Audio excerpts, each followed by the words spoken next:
करे जो इंसान के ॾिसंदे वणे यार ये अखियुनि खां बीठो हुजे टरे ई न। अहिड़ो ख़ूबसूरत पखी थी करे उहा सूरह मुल्क ईंदी ऐं पंहिंजा पर उन सॼे मुर्दे जे मथां विछाईंदी, उनखे जेको पंहिंजे भाकुर में विझंदी। ऐं रसूलुल्लाह सल्लल्लाहु अलैहि वसल्लम हिसाब किताब वारे फ़रिश्तनि खे ईंदी त हाणे अलाह खे वञी आपूजो मुंहिंजो चओसि त जेको हीउ जेको इंसान आहे ज़ाहिरी गुनाह कया हूंदई,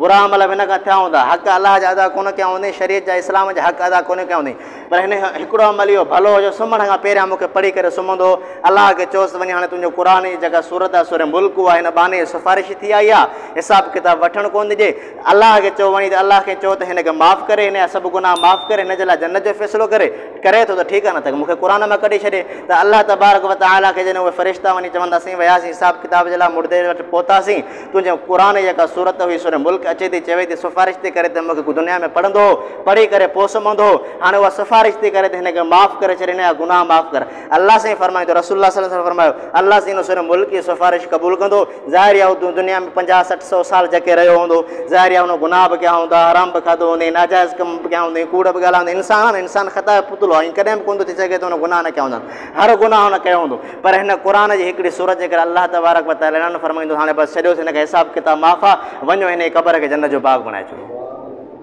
हिकिड़ी सूरत जो इहो नतीजो आहे। जेकॾहिं क़ुर जेकॾहिं माण्हू सॼो पढ़े अमल करे त अञा केॾी वॾी ॻाल्हि आहे। रसूलुल्लाह सल्लल्लाहु अलैहि वसल्लम हिकिड़ी आयत आहे क़ुर जी, आयतुल कुर्सी जंहिंखे चइबो आहे, सूरह बक़रा जो 33 रुकू ऐं जेकॾहिं सिपारे जे हिसाब सां त 3 सिपारे जो ॿियो रुकू ऐं 3 सिपारे जे ॿिए रुकू जी ॿी आयत आयतुल कुर्सी, अल्लाहु ला इलाहा इल्ला हुवल हय्युल क़य्यूम ला तअख़ुज़ुहु सिनतुन वला नौम लहू मा फ़िस समावाति व मा फ़िल अर्ज़ मन ज़ल्लज़ी यशफ़अउ इंदहु इल्ला बिइज़्निही यअलमु मा बैना अयदीहिम व मा ख़ल्फ़हुम वला युहीतून बिशैइन मिन इल्मिही इल्ला बिमा शाअ वसिअ कुर्सियुहु समावाति वल अर्ज़ वला यऊदुहु हिफ़्ज़ुहुमा व हुवल अलियुल अज़ीम। क़ुर जी 6666 आयतुनि मंझि हिकिड़ी आयत, इन हिकिड़ी आयत जो फ़ाइदो इहो रसूलुल्लाह सल्लल्लाहु अलैहि वसल्लम ने फरमायो त जेको माण्हू सुम्हण खां पहिरियां, हाणे ज़ाहिर आहे इंसान जेकॾहिं घर में सुम्हंदो आहे त सुम्हण खां पोइ इंसान सम्झो ॼण मरी वियो, निंड मौत जी भेण,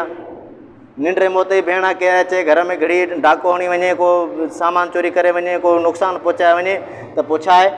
हमरा ख़बर कोन पवंदी, निंड पियो आहे न साईं, निंड में जेको अलाह इन करे अलाह रसूल सल्लल्लाहु अलैहि वसल्लम फरमायो त जॾहिं निंड मां उथो त इहा दुआ घुरंदा कयो त अलाह साईं तुंहिंजी सभु तारीफ़ूं तुंहिंजे लाइ, जीअं तूं मूंखे मारण खां पोइ वरी वधीक ॿी ज़िंदगी ॾिनी, हालांकि उथियो निंड मां आहे, पर अलाह रसूल दुआ इहा सेखारी अथनि जंहिंजो तर्जुमो इहो आहे अल्हम्दुलिल्लाह अल्लज़ी अहयाना बअद मा अमातना व इलैहि नुशूर। अलाह साईं सभु तारीफ़ूं तुंहिंजे लाइ, जंहिं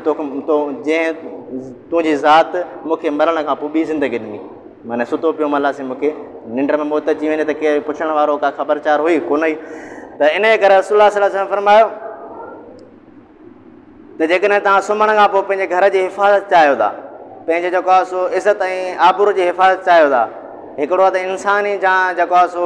इंसानी ज़ात मां नुक़सानु जेको पाड़े वारो को माण्हू को अची